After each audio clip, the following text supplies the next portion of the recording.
Squadron 42 is going to have a go, no go in December. Still doesn't look bad for that. It's totally possible they say no go. We're not ready. Don't move to beta. Go no go to beta. Not. Okay.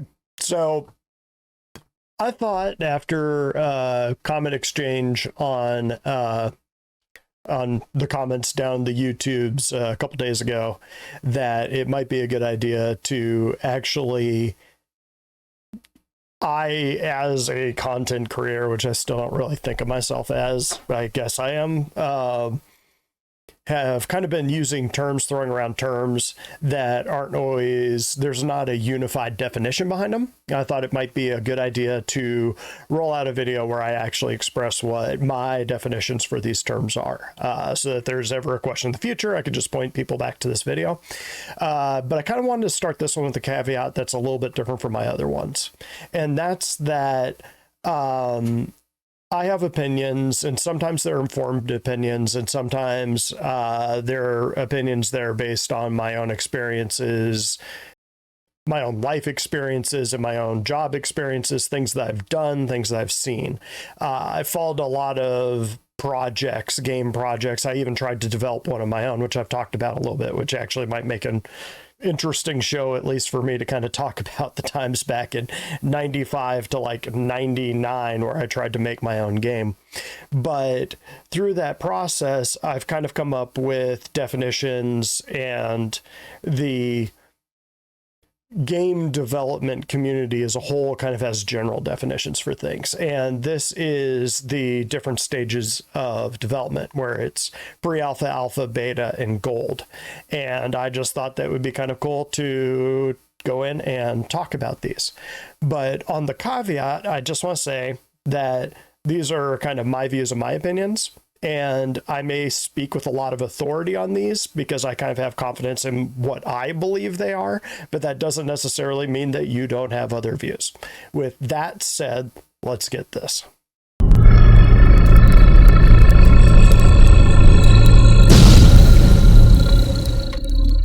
Okay, to start things off, I kind of wanted to go back to this. This is a letter from the chairman in, I believe it was 2021 or 2020, like the end of 2020, where CR kind of finally hit his tipping point with the whole roadmap situation. Just sort of said, look, okay, we're not promising you anything. You get one patch out that you get to know about. No more of this. This is our whole year. And then everybody freaks out when at the end of the year, everything changed, which, as another caveat to this, I'm not going to say that Chris Roberts or CIG's communication has been perfect. A lot of the misconceptions about where things are, the confusion about where things are, actually come from CIG's many, many, many varied views of what it is. But one thing that they've kind of been consistent on, and again, this is written by Chris, so this is from the mouth of the creator here. Wow, did that sound cult-like? So I want to focus on a couple sentences in here, and I'm going to kind of blast through this. There's a lot of good stuff in here. Good. The community freaked out when they saw this, but right here. As I said earlier this year, Squadron 42 will be done when it's done and will not be released just to make a date, but instead when all the technology and content is finished, the game is polished, and it plays great. I am not willing to compromise the development of a game I believe in all my heart and soul, and I feel it would be a huge disservice to all team members that have poured so much love and hard work into Squadron 42 if we rushed it out or cut corners to put it in the hands of everyone who is clamoring for it. So this came out shortly after CD Projekt Red was, some might say, forced to release Cyberpunk before it was ready to go, and we'll kind of get to this in one of the later sections. But CR saw that. He saw No Man's Sky's launch. He's seen Assassin's Creed Odyssey. There's other ones that were just shoved out the door and didn't even have all the content yet. But they were gold, so, you know, people could buy them and play them. Of course, they were messes. And some of them, like No Man's Sky and Cyberpunk, have kind of eventually come around mostly to what people thought they would be.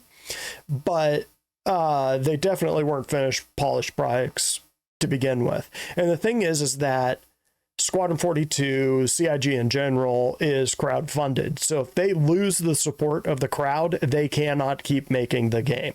I would guess, just sort of based on my own finances, I'll put a link in the upper above parts to kind of how I think the finances of CIG are going. They should be running pretty close to a red line. So spending all the money that they're coming in to hire devs to make the game, to keep it going, to make more money, to hire more devs to keep the game going, that kind of thing. Kind of running it like a grant. You don't want to end the year with a surplus. You want to end it right at zero so that you can keep doing it. And of course, they're keeping a little bit of reserve, and CR has said this a few times, that he's keeping enough money back that if the funding dries up, they can still finish the game. And he's talking about Squadron 42, probably not the PU.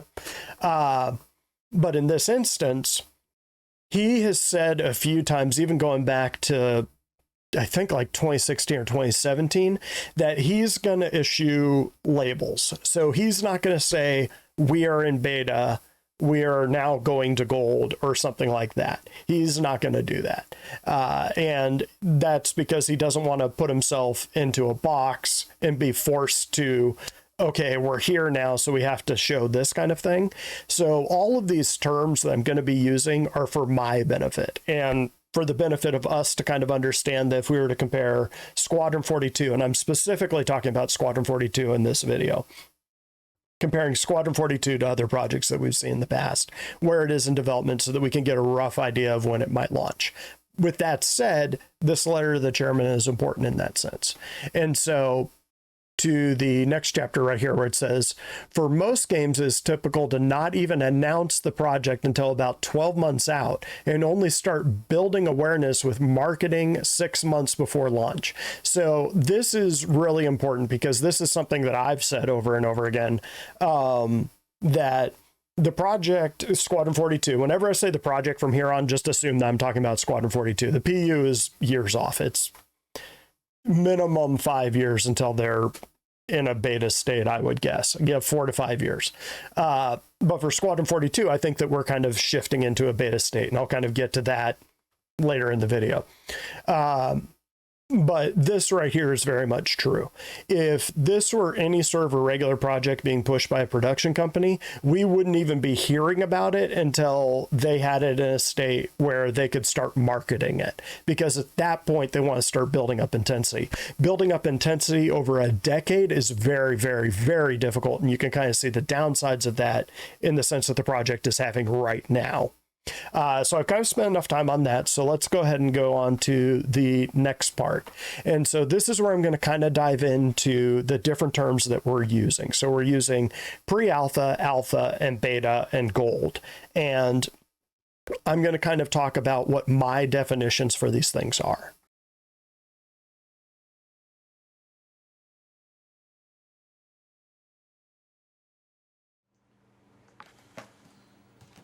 I think this is a little harder than I first thought.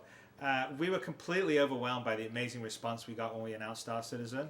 But unfortunately, our servers were even more overwhelmed than we were and went down for a few days. So we're just at the tail end of getting it all back into order.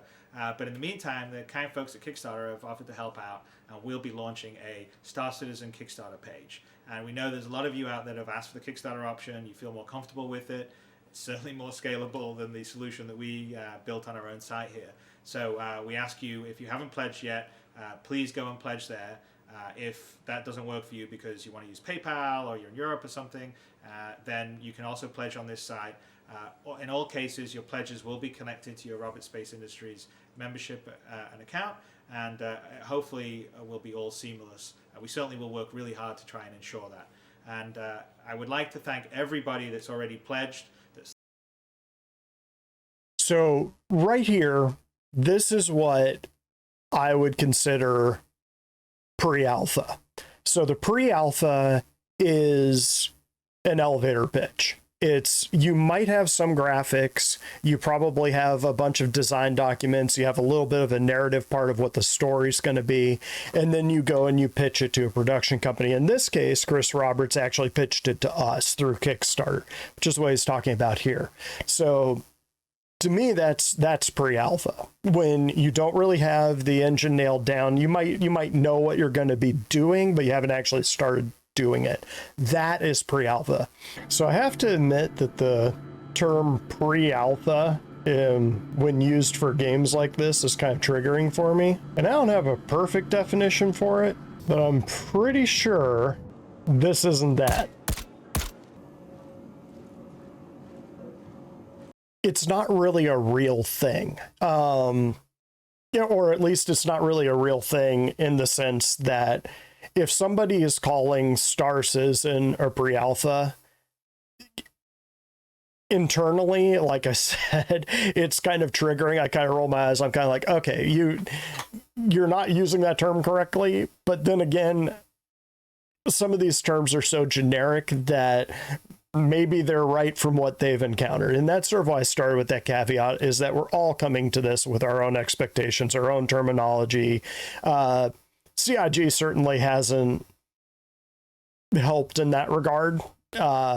But pre-alpha, I think of as this, which is the original Kickstarter. And so this is what we want to do. We kind of have these graphics. We have a couple basic models. We have a couple basic animations. We generally have an idea of the story and the game loops we want. They had design documents that, as far as we know, they've said are pretty current, ways that they want the game to work. That's pre-alpha. That's the kind of thing that you take to a production company or to a Kickstarter and say, this is what we want to make. That's pre-alpha. So with that said, let's go on to what I think of what an alpha is.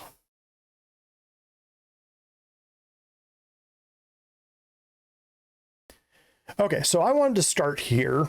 And this will probably be playing the whole background of this talk. This was the vertical slice they put out for Squadron 42 a few years back. I think it was 2017 or 2016.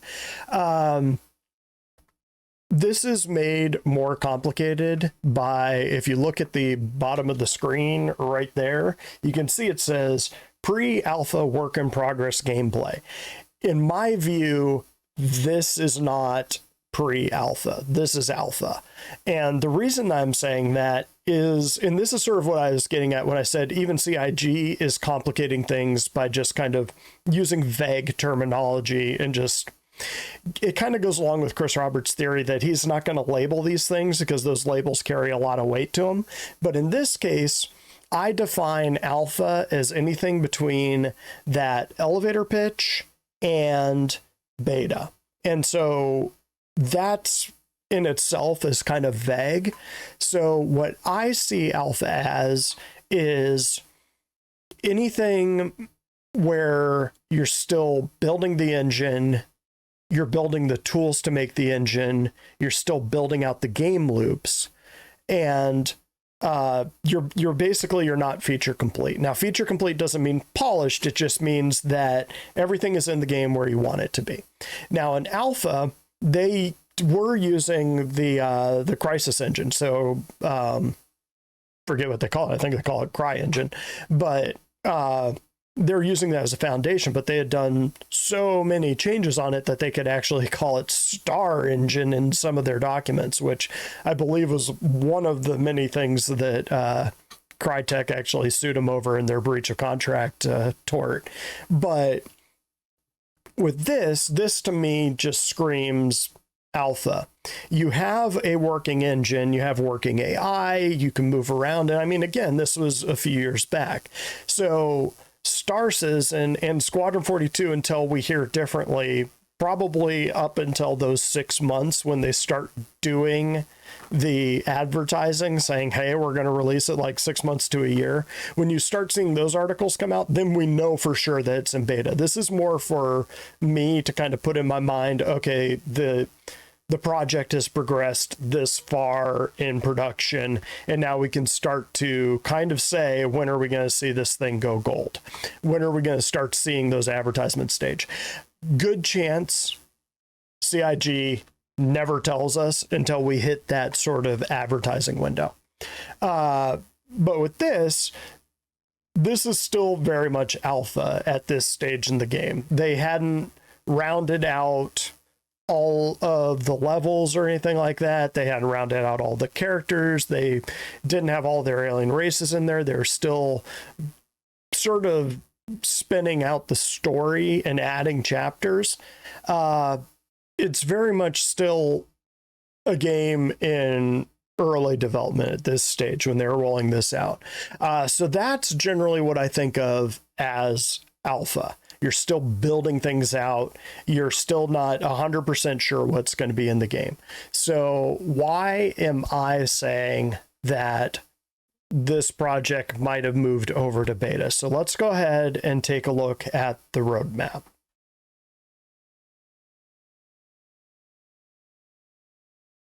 So if you've watched my channel for any amount of time, you know that this right here is kind of my baby. I kind of go through the deliverables and sort of show what's in progress, what's changed, where things are in that progress.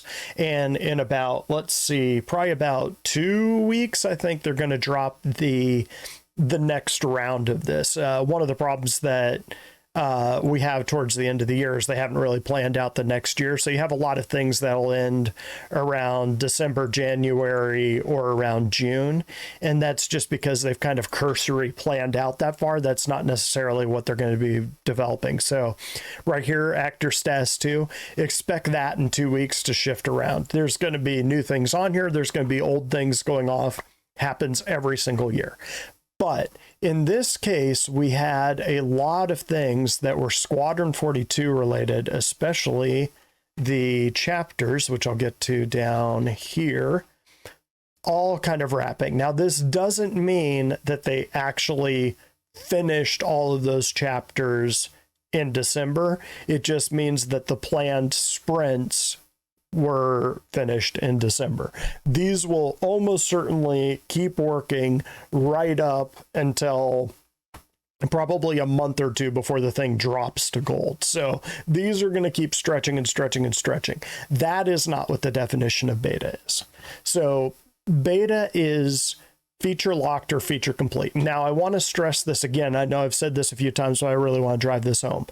I'm not talking about the PU, the persistent universe. I'm talking about Squadron 42. And one of the things I want to see this year is evidence. They probably won't say anything, but I want to see evidence that this project has moved out of that alpha state. So now that I've said what pre-alpha is, what alpha is, I kind of want to go into what beta is. And this won't be as long a section because I think at this point you probably know where I'm going.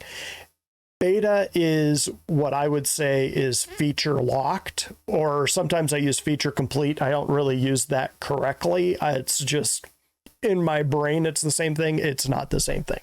So feature locked means that CIG has hit the point, and hang on, we're going to go back to the video because it's more interesting to have motion in the background. So hang on.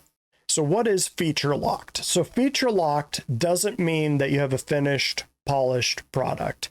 It means that all of the story elements that you felt that you needed for this game are completed. So you know the beginning, middle, and end of each chapter or each encounter or however you're building your game of each section, and you have like the big picture, beginning, middle, and end. It's completed. You have the general mechanics sussed out. So you've got a basic MFD. It might not be building blocks. It might still be using Flash, but you know, we're going to have MFDs and they're going to work like this. You might have the first implementation of building blocks in there. And again, this is a point where I'd kind of like to go back and say what we're seeing in the PU is not what they're seeing on the dev side, especially not for Squadron 42. What we're getting in the PU is lagging maybe 6 months to a year. And the various shows that we're getting, and I'll kind of switch over and talk about this in a second, are recorded usually a month or two in advance, if not longer. So the information that we're getting on Inside Star Citizen is already dated by a couple months, and there are a few more months down the line. So let me go ahead and jump into that. So Master Modes was specifically brought up as an example of why Star Citizen is not in a beta state, or even Squadron 42 can't be in a beta state. This was the Need for Multiple Speeds, which was played at CitCon this year, I think. But you have to remember that this was probably recorded maybe in June or something like that. And they've made advancements since then. And when they're kind of talking to us, they're talking about the PU. So what you're going to see in the PU eventually is this master mode.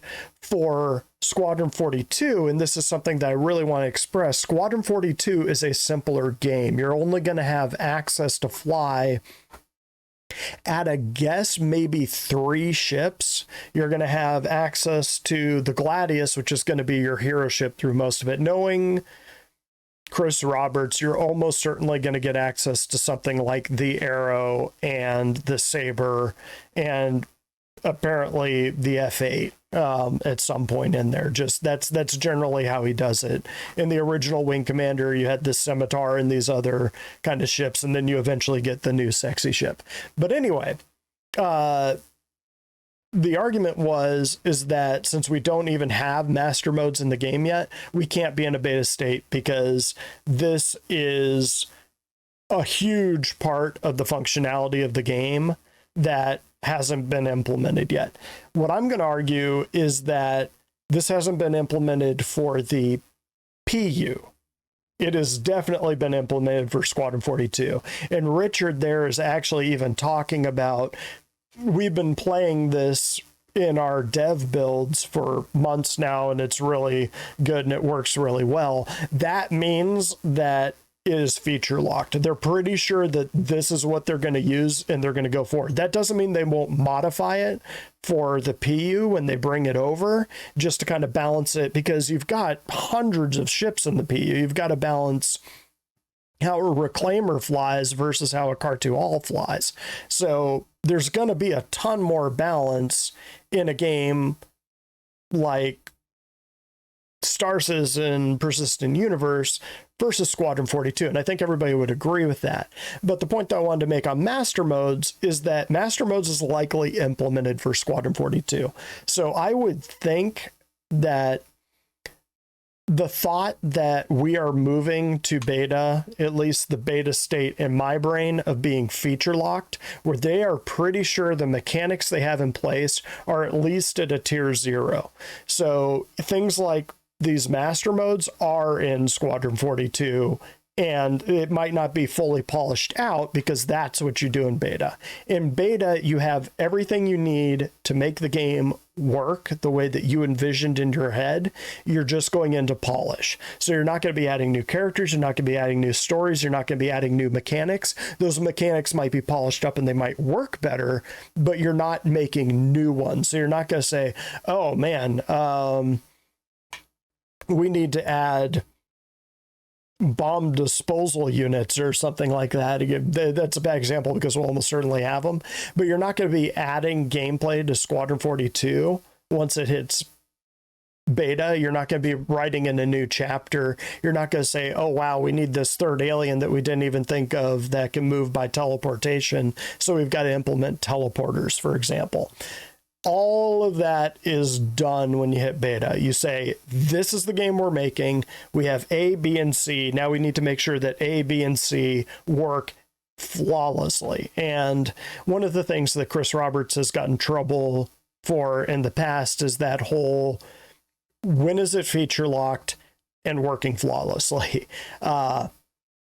He has a bad reputation for that for some of his other games, but in this case, I really get it, because this has likely been his dream since the mid-90s, is to make this game. Privateer was kind of an attempt to make this game back, I think, no, it couldn't have been 2000, like 97 or so. I don't know when he made Privateer, but it was a long time ago because I'm old.